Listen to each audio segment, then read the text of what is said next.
सीमा के उस पार लगातार कई बार आतंकी साजिशें जो हैं वो की जाती हैं और जबकि एक सबसे बड़ा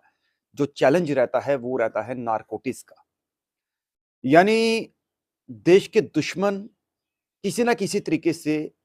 भारतीय सीमा की तरफ या तो घुसपैठ का प्रयास करते हैं या फिर नारकोटिक्स के जरिए जो है वो युवाओं को तबाह करने का एक प्रयास किया जाता है। ऐसा ही मामला एक जम्मू के इंटरनेशनल यानी अंतरराष्ट्रीय सीमा पर भारत पाकिस्तान जो अंतरराष्ट्रीय सीमा है जिसे अर्निया सेक्टर कहते हैं, वहां पर एक ड्रोन को जो है बीएसएफ के जवानों ने मार गिराया है। क्या है पूरी खबर मैं आपको बताना चाहूंगा कि उस ड्रोन के जरिए एक नारकोटिक्स यानी नशे की खेप को भेजा जा रहा था, जिसे समय रहते हुए वहां पर अलर्ट जवान उन्होंने उस ड्रोन को जो है वो मार गिराया और उस ड्रोन को जब रिकवर किया गया तो उससे नारकोटिक्स यानी 400 कुछ ग्राम नारकोटिक्स थी, यानी आधा किलो के करीब। वो अब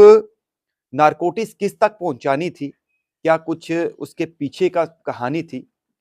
ये इन्वेस्टिगेशन का पार्ट है। तमाम सुरक्षा एजेंसियां इसको पता लगाने का प्रयास कर रही हैं। बहरहाल सीमा सुरक्षा बल बीएसएफ ने इस बात की जानकारी एक प्रेस नोट के जरिए दी है कि सीमा के उस पार से एक ड्रोन जो है वो आया था, जिसे इंटरसेप्ट किया गया जवानों ने, और उस ड्रोन को जो है वो मार गिराया गया और उस ड्रोन से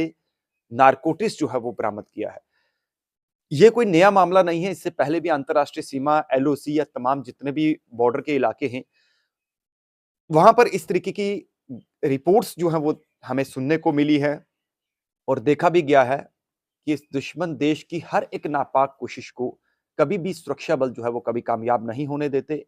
वो चाहे हथियारों की खेप हो, नशे की खेप हो या फिर आतंकवादी घुसपैठ हो, इन सब पर प्रहार करने के लिए सीमा पर तैनात भारतीय सेना के जवान, बीएसएफ के जवान हमेशा सतर्क रहते हैं और इस बड़ी खेप को जो है वो आज नाकाम किया गया। अगर ये खेप किसी तक पहुंचती तो आप सोचिएगा कि उन युवाओं तक या देश के अंदर वो गद्दार जो दुश्मन बैठे हुए हैं उन तक ये नशे की खेप पहुंचती और कई जिंदगियां जो है वो बर्बाद कर सकते थे। तो ऐसे में बीएसएफ को एक सफलता मिली है जिसमें एक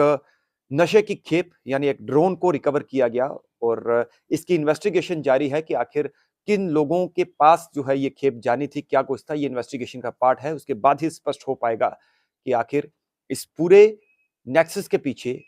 कौन लोग हैं।